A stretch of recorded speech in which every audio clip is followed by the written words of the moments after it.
Welcome to Redefining Medicine, an intimate and personalized program that illustrates a different side of the practice of medicine. Our in-depth conversations will focus on the physicians and practitioners who are redefining medicine through their integrative, functional, and holistic approach to health and well-being. I am thrilled to welcome Dr. Louise Aronson, a leading geriatrician, writer, educator, and professor based in San Francisco.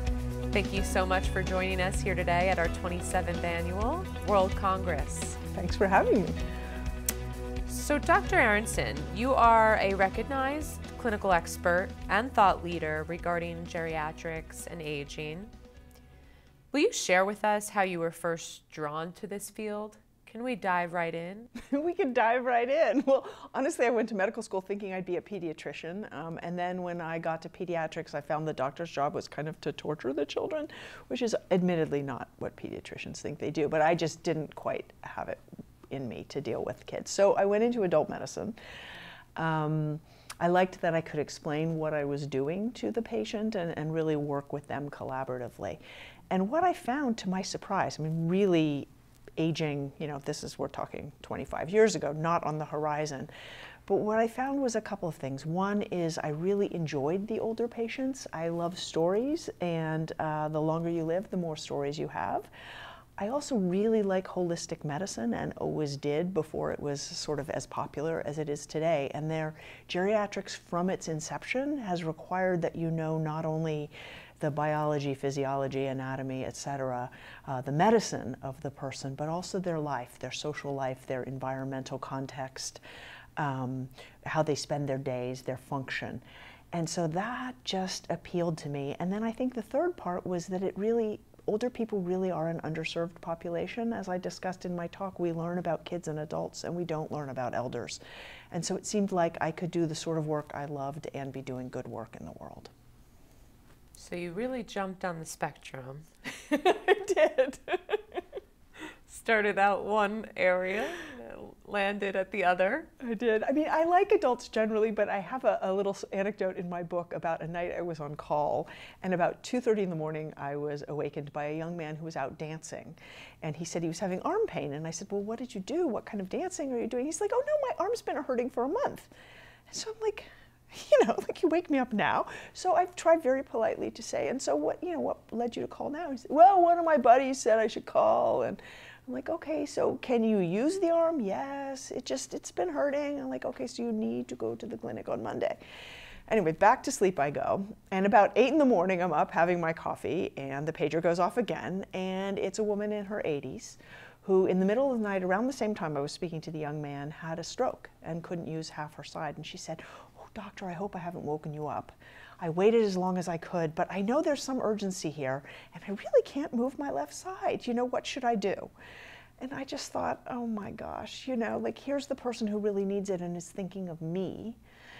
And obviously that's not true of all young and old people, but it was just one of those crystallizing moments for me. And her problem was also more real and more significant, and I think what I love about geriatrics is there are lots of real problems that people have in medicine, and it allows me to be endlessly learning intellectually and endlessly creative in how I address them. Amazing generation, I think. Yeah, totally. Yes. Well, it's actually super interesting now that the generation that I learned to be a geriatrician with is shifting to the boomers. Yeah. And they're really different, and I enjoy both. So. Yeah. I used to worry about that, actually. I might not enjoy it as much because the generations are very different. Sure. But I love both. Sure. They're just different. That's a unique cultural insight in itself. Oh, totally. Yeah, right. No, very different. And in some ways for the best. You couldn't get people in the now very old generation to say they had pain. We would have to use other adjectives like, are you uncomfortable in any way? Are you having trouble? And a boomer will come in and say, look, I'm having pain. It's not okay. What are you going to do? Yeah. Yeah, they're very empowered. They are, and I think that's wonderful. We should all be empowered about our health. Right.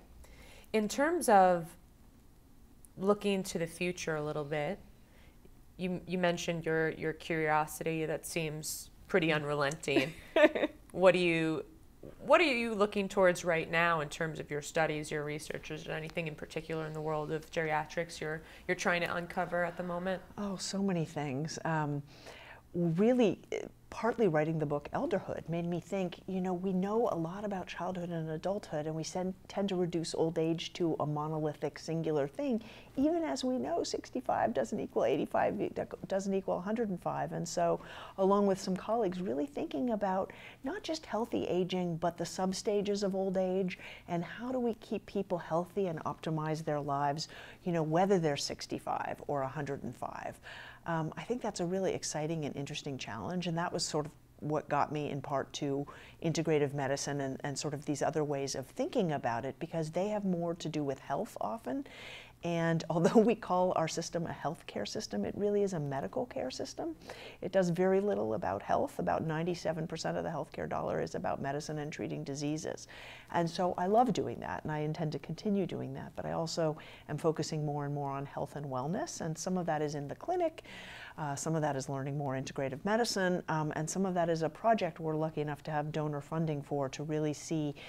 He actually approached us thinking about, you know, how do we get more caregivers for middle-class people? So in California, if you're very poor, the state provides help, and if you're very rich at all ages, I always tell my students it's better to be rich at all ages, but if you're rich in old age, you can afford things. So what do we do for everyone in the middle? And that's a great thought.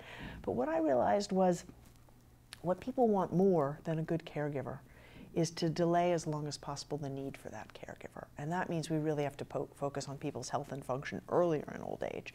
So I think that's what I'm excited about across the boards.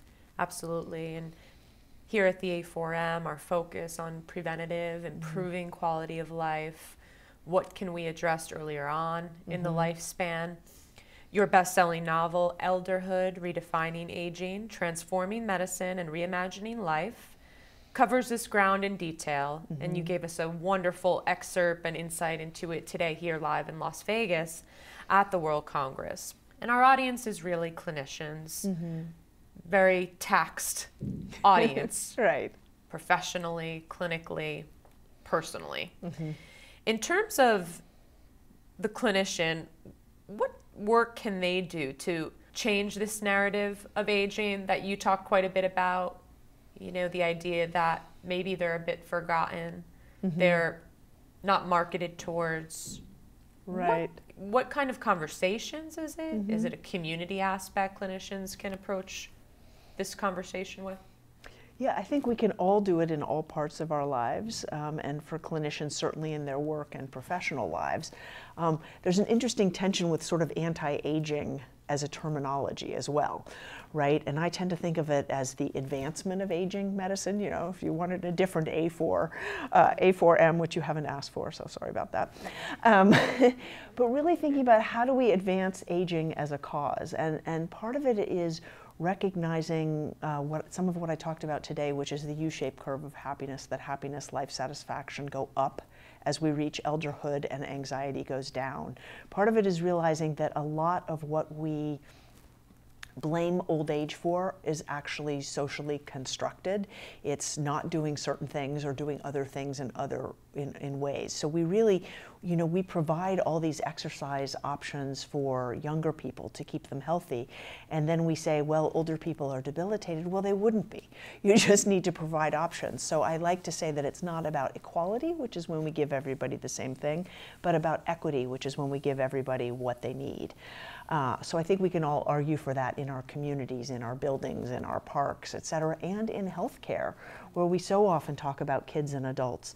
And many people like terminology such as older adult, but you know, I'm an older adult than you, and yet neither of us has yet reached the place of old, although I'm getting closer. And old doesn't need to be a bad thing. Really, you can't have successful, healthy aging and not become old. That's actually the goal. So we should think of that as a good thing, that you have cared for yourself and been fortunate enough in life to become old. And that old now is a phase. Elderhood is a phase of life that lasts decades, in which we have so many options and opportunities. So I think we can all try to be less part of the problem and more part of the solution. I found myself in my earlier 50s starting to make those comments we all make as we age. and I actually just stop myself from doing it, and I make more positive things. Or if I say something about, my students are going running and, oh, I wish I could, I'll say something else that is now better about my life to really balance, because the stages are different. They're not necessarily better or worse. And then I think just advocating for aging medicine and old people is something we can all do every day. Absolutely. And in terms of in your clinic, when you're seeing your elder patients or your patients that are approaching that new phase of life, what are you talking about with them in terms of lifestyle, which is so interesting to see how the holistic side is a natural fit for that patient cohort? Right. Are you talking nutrition? What exercises, do you really lean on for that group? I love that question. It really depends on who the person is. So in my current practice, the youngest person is 60, because that's where I start. We sort of divide the internist geriatrician around there. And my oldest is 105. So, Amazing. What I do, obviously, with the healthy 60-year-old I had in my office 2 weeks ago versus the 105-year-old is really different. And for everybody in between, and it depends a little bit who that person is. What is it that he or she wants to be doing and is doing in their lives? What are their goals and ambitions? I think even raising things like goals and ambitions with people in elderhood is really important, because we often discount that is needed, and yet we know people with purpose are healthier, live longer and better. I think diet and nutrition are fundamental at all ages. I mean, is there a stage in very advanced life where I think it's about palliation? If you really are 105 and have advanced dementia and are mostly wheelchair or bedbound, and if you want to eat ice cream, then I think you should eat ice cream. Because your horizon is really short. And, yes, if you eat the ice cream and then always the next day you're having intestinal difficulty, or you're feeling sick to your stomach, or you're completely lethargic, well, then maybe ice cream wasn't a good choice. But often it makes no difference at that stage. So that's really different than a younger person. And I talk to them a lot about exercise in terms of 3 areas. When we're younger, often any exercise is good, and we have so much reserve. As we get older, we really have to think about 3 types of exercise. So one is aerobic, for the cardiovascular fitness primarily, and the cognitive fitness.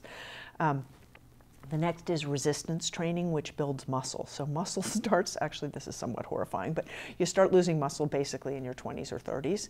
Yeah, it's completely, when I first saw that graph as a younger geriatrician, I was like, what? Me? Because when we're young, we always think of old as somebody else, right? That's my parents and grandparents. That is not going to happen to me. But oh yes. So you really start losing it soon, and by your 50s, you can absolutely tell the difference. And so, sometimes I'll have women who have never really lifted weights, and I say, you don't have to bulk up. You're not trying to be a big weightlifter, unless you are, of course. But it's really about getting your muscles back to the strength and bulk that they had, somewhat previously. And that is a lot about function. That can decrease falls. It increases your ability to be able to do in the world what you want to do. And so you need some resistance training a couple times a week. And then third, and equally important, is balance training. Now, balance and resistance are really related, because as our muscles get weaker, it becomes harder to catch yourself, balance yourself. So those are really related. And yet there's some very specific balance related exercises that help, and Tai Chi is good for that, but there's so many other types of exercise. I tend to think of Tai Chi as sort of middle stage. If you've already fallen, then standing on one foot, not a great idea, but there are modified forms. Surprise, surprise, we had to have a randomized controlled trial to show that, but anyway, sometimes I feel like science goes a little overboard. Study Tai Chi. Yes. And if you're younger, let's really get you out there and be doing more aggressive exercise, as long as it's not hurting you. But I also feel like one of the things I've learned as I've aged and caring for patients is that we do a lot of things in our youth that we can do and seem not to be doing harm, but actually do harm. If you run on asphalt for years and years, or you say, well, I can eat cookies, but I don't gain weight. Well, you may not gain weight, but there's stuff happening inside that's really affecting you. So I also feel like part of the talk about elderhood is really talking to the people who take care of people in childhood and adulthood, and talking about how seamlessly connected these are and how we all need to be working together. Establishing the habits, the mindset, especially the purpose. Well, and understanding that we're not all going to be perfect all the time. I think that's important too, because one of the things I see, and I know I've done myself, is that you feel like, oh, you're doing it right, and then you kind of fall off. And so you say, well, since I ate that, now I'll eat this. And then you wake up the next day, you don't feel so good. Oh, well, maybe I won't go to the gym before work. And then, it's so easy to get on the slippery slope, and I think most of us have done that. And so part of it is also really working with people to say, like, of course, we're all human, we all do it, I do it too. Let's think about what you're gonna do the next time that happens. Not saying try to keep this from happening, this will happen. If you're completely amazing, and I have some patients who are completely amazing and do a better job than I do, then maybe it's going to be really far away, or maybe it's going to be the holidays we're talking here in December. Exactly. And for other people, it might be the very next day. And I think enabling them to talk about that and not see it as a failure, but as an ongoing cycle of opportunities really helps. So you've commented on the role of reflective learning in your practice. Can you provide us with an anecdote on this topic, how reflective learning has bridged into your patient care approach? Yeah, that's an interesting question. So I started doing that actually with our students. It turns out, and the American Board of Internal Medicine, among others, has looked at this, that people who are more reflective, clinicians who are more reflective, learn more as they go. So you would think reflection would just make you a more sensitive clinician. But it turns out even if you look at board exam scores, the people who are more reflective are more likely to take responsibility for failures or growth opportunities and to address them than people who say, well, that was because of these conditions I can't control, or that was that other person's fault, or that was that non-compliant patient. So it turns out probably being reflective leads to behaviors that lead to lifelong learning, that lead to better clinical medicine. So for me, if you really reflect well, there's a way we all colloquially reflect, like I reflect a lot when walking my dog, for example. But when I do something we call critical reflection, which is really sort of transformative behavior changing reflection, it's much more structured when I really, sort of break down. It's a bit like a root cause analysis of a problem. And I find I do that if something really surprised me, or if something really went differently than I thought it would. And then I have a third category that I really kind of like, which is what happens when you have a really good day, when you are just a really good clinician or a really good human being. What was different about that day? Because sometimes you feel like, wow, I just got lucky. And maybe luck was part of it. But maybe there were things that you're calling luck that you could actually control going forward. And that will give you more good days. But that won't happen if you don't know what contributed to that very good day. That's an interesting one. Yeah, isn't that fun? So we sometimes just think, we just celebrate and move on and hope it happens again, as if we have no control over things. Maybe take the accolades. Yes, exactly. Like, yes, I was amazing today, but to drill down into how it all happened. Exactly. How did it happen, and how can I bring the best me more often than I do? I think is as important as saying, like, wow, that really didn't go well. I can think the last time I did that was a woman who had been seen all over the Bay Area with dementia and was in denial about it and had a very attentive son. And we were doing really well. And then one thing happened and she put me in the same category she'd put everyone else. And that just keeps happening to her. And so I spent a lot of time on the phone with her son and thinking about what had happened there to try and see, could I rebuild this? What would I do differently next time? Because you really I can't help her quality of life or her son's, because the poor son is going everywhere. It's almost like having two patients. If I don't quite figure out what I'm doing wrong. And wrong is also maybe not the right word, because the same thing had happened to lots of other people, but maybe it's more about what could I do better? How could I have helped this person who is clearly suffering and who's, making her son suffer? Beyond your role as a clinician, you're a writer. I am. It seems like you're an individual with a passion for language, for writing, in and of itself. Do you see a relationship between your passion for healthcare and writing? Do you think they complement each other? I believe you have a Master of Fine Arts in Fiction. I do. And described yourself as Louise the writer. Yes. I love. I know, it's sort of funny, the different me's. I hope it comes into a coherent whole, but I will sometimes have patients, or the children of patients will say to me, like, what's an MFA in medicine? And I'll say, well, actually it isn't. I sort of put it there. It's a good conversation piece. Right. So as a kid, they joked on stage that I wanted to be a professional basketball player, which is entirely true, but was never going to happen. Even as a small child, I could recognize that. But being a writer seemed reasonable. And then I thought I should get a more sort of socially responsible, surefire job. And so I ended up in medicine, which has been fantastic. But at some point in my late 30s, early 40s, I had a couple of health things, and I sort of thought, you know, you get one life, and I always wanted to do this. So I started taking some classes. Actually, I had taken some writing classes after fellowship. And I thought, I'm just going to go for it. You know, now I have a salary, so I can do things like that. So I did a part-time or distance MFA, which is one of the most common things. And I did it over years, because sometimes I'd be reading literature, a little harder to read medicine. And I sort of thought of it as one of my extracurricular me-nurturing activities. So one of the things I like to tell my students is sometimes you may think your extracurricular or your thing that really makes you you or nourishes you has nothing to do with your career, but it just might. So I thought it would have to do with my career in the sense that it would, I'm both an introvert and an extrovert, and it would please the introvert part of me, and it would nourish those parts of me that weren't so much a part of my career. And then I wrote my first book, which did very well and was literary fiction, but it was about medicine, you know, or patient and doctor stories. And that opened up speaking opportunities, and I began to think, this way of communicating that is more friendly, less jargon-filled, less technical, is actually the way we need to be communicating in the 21st century. People are much more responsive to it. Why can't I take what I learned in the MFA and apply it to medicine and use it kind of as my version of public health and public advocacy? And that has been just the last 5 years of my career and a complete pleasure.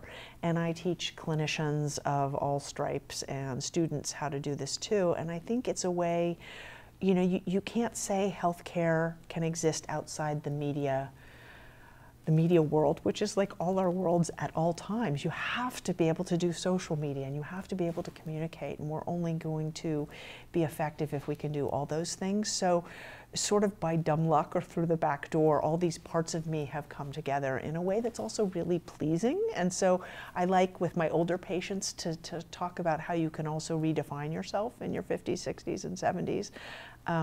Just by being, we talked about in the lecture too, that people are more comfortable with themselves and with their priorities. So I also feel that I might be a little more audacious in saying, like, this is just who I am and this is how I do it. I hope you like it. You know, instead of really worrying that I'm not like everyone else and I'm gonna, you know. Doing things by the books. Or... Exactly, which frankly actually bores me. Me too. So my patience for that has never been good. I think that's incredible. As part of the organizing team here, reading scientific literature to try and plan and strategize for what our programs will look like for our members. Reading some of them is tough. Even the abstract overviews. I mean, yet it is an art to communicate what the research is talking about in itself, but that's not what clinicians are taught either as well, right? No, you know? And it's really interesting because in most professional schools, like if you go to law school or business school, they teach persuasive communication, not just to reach broad audience. Yeah, to reach broader audiences. And if you look at the top medical journals, the most narrative-based things, the perspectives or opinion pieces and the narrative story pieces are the most read, more so than the science, because we're all human beings and we all respond to stories, which is actually another thing I didn't mention. I think I like geriatrics and medicine much for the same reasons that I like literature. And it has to do with stories and stories about people, things that teach us what life is and what it means. I just love that. That's a beautiful thought. To sum it all up, Dr. Aronson, we're approaching a new decade very soon in terms of your practice, in terms of your personal life. It's right around the corner, not just a new year. What are your goals, your hopes, your thoughts as you look forward?